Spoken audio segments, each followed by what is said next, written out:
सप्तशती न्यास। तदनंतर सप्तशती के विनियोग, न्यास और ध्यान करने चाहिए। न्यास की प्रणाली पूर्ववत है। विनियोग इस प्रकार है। प्रथम, मध्यम और उत्तर चरित्रों के क्रमशः ब्रह्मा, विष्णु, रुद्र ऋषि हैं, श्री महाकाली, महालक्ष्मी और महासरस्वती देवता हैं, गायत्री उष्णिक और अनुष्टुप छंद हैं, नंदा शाकंभरी तथा भीमा शक्ति हैं, रक्तदंतिका दुर्गा तथा भरामरी बीज हैं, अग्नि, वायु और सूर्य तत्व हैं, ऋक, यजुः और सामवेद ध्यान है। सकल कामनाओं की सिद्धि के हेतु श्री महाकाली, महालक्ष्मी तथा महासरस्वती देवता की प्रीति के लिए प्रथम, मध्यम, उत्तर चरित्र के जप में इनका विनियोग किया जाता है। तुम खड्गधारिणी, शूलधारिणी, घोर रूपा तथा गदा, चक्र, शंख और धनुष धारण करने वाली हो। बाण, भुशुंडी और परिघ ये भी तुम्हारे अस्त्र हैं। इतना कहकर दोनों हाथों की तर्जनी अंगुलियों से दोनों अंगूठों का स्पर्श करे। देवी, आप शूल से हमारी रक्षा करें। अंबिके, आप खग से भी हमारी रक्षा करें तथा घंटा की ध्वनि और धनुष की टंकार से भी हम लोगों की रक्षा करें। दोनों हाथों के अंगूठों से दोनों तर्जनी अंगुलियों का स्पर्श करें। चंडिके, पूर्व, पश्चिम और दक्षिण दिशा में आप हमारी रक्षा करें तथा ईश्वरी, अपने त्रिशूल को घुमाकर आप उत्तर दिशा में भी हमारी रक्षा करें। अंगूठों से मध्यमा अंगुलियों का स्पर्श करें। तीनों लोकों में आपके जो परम सुंदर रूप एवं अत्यंत भयंकर रूप विचरते रहते हैं, उनके द्वारा भी आप हमारी तथा इस भूलोक की रक्षा करें। अनामिका अंगुलियों का स्पर्श करें। अंबिके, आपके कर पल्लवों में शोभा पाने वाले खड्ग, शूल और गदा आदि जो जो अस्त्र हो, उन सब के द्वारा आप सब ओर से हम लोगों की रक्षा करें। कनिष्ठिका अंगुलियों का स्पर्श करें। सर्वस्वरूपा, सर्वेश्वरी तथा सब प्रकार की शक्तियों से संपन्न दिव्यरूपा दुर्गे देवी, सब भयों से हमारी रक्षा करो, तुम्हें नमस्कार है। हथेलियों और उनके पृष्ठभागों का स्पर्श करे। तुम खड्गधारिणी, शूलधारिणी, घोर रूपा, दाहिने हाथ की पांचों अंगुलियों से हृदय का स्पर्श करे।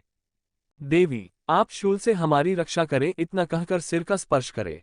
चंडिके, पूर्व, पश्चिम, इतना कहकर शिखा का स्पर्श करे।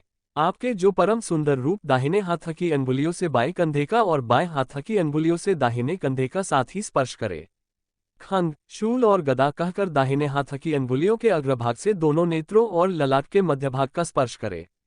सर्वस्वरूपा, सर्वेश्वरी कहकर दाहिने हाथ को सिर के ऊपर से बाईं ओर से पीछे की ओर ले जाकर दाहिने ओर से आगे की ओर ले आए और तर्जनी तथा मध्यमा अंगुलियों से बाएं हाथ की हथेली पर ताली बजाए। ध्यान, मैं 3 नेत्रों वाली दुर्गा देवी का ध्यान करता हूँ। उनके श्रेयंगों की प्रभा बिजली के समान है। वे सिंह के कंधे पर बैठी हुई भयंकर प्रतीत होती हैं। हाथों में तलवार और ढाल लिए अनेक कन्याएं उनकी सेवा में खड़ी हैं। वे अपने हाथों में चक्र, गदा, तलवार, ढाल, बाण, धनुष, पाश और तर्जनी मुद्रा धारण किए हुए हैं। उनका स्वरूप अग्नि में है तथा वे माथे पर चंद्रमा का मुकुट धारण करती हैं। इसके बाद प्रथम चरित्र का विनियोग और ध्यान करके मार्कंडेय जी बोले से सप्तशती का पाठ आरंभ करे। प्रत्येक चरित्र का विनियोग तथा प्रत्येक अध्याय के आरंभ में ध्यान भी दे दिया गया है। पाठ प्रेमपूर्वक भगवती का ध्यान करते हुए करे। उत्तम स्वर, अक्षरों का स्पष्ट उच्चारण, पदों का विभाग, मीठा स्वर, धीरे धीरे बोलना, ये सब पाठकों के गुण हैं। जो पाठ करते समय रागपूर्वक गाता, उच्चारण में जल्दबाजी करता, सिर हिलाता, अपने हाथ से लिखी हुई पुस्तक पर पाठ करता और अधूरा ही पाठ करता है, वह पाठ करने वालों में अधम माना गया है। जब तक अध्याय की पूर्ति न हो तब तक बीच में पाठ बंद न करे। यदि प्रमादवश अध्याय के बीच में पाठ का विराम हो जाए तो पुनः प्रति बार पूरे अध्याय का पाठ करे। अज्ञानवश पुस्तक हाथ में लेकर पाठ करने का फल आधा ही होता है। स्तोत्र का पाठ मानसिक नहीं, वाचिक होना चाहिए। वाणी से उसका स्पष्ट उच्चारण ही उत्तम माना गया है। बहुत जोर जोर से बोलना तथा पाठ में उतावली करना वर्जित है।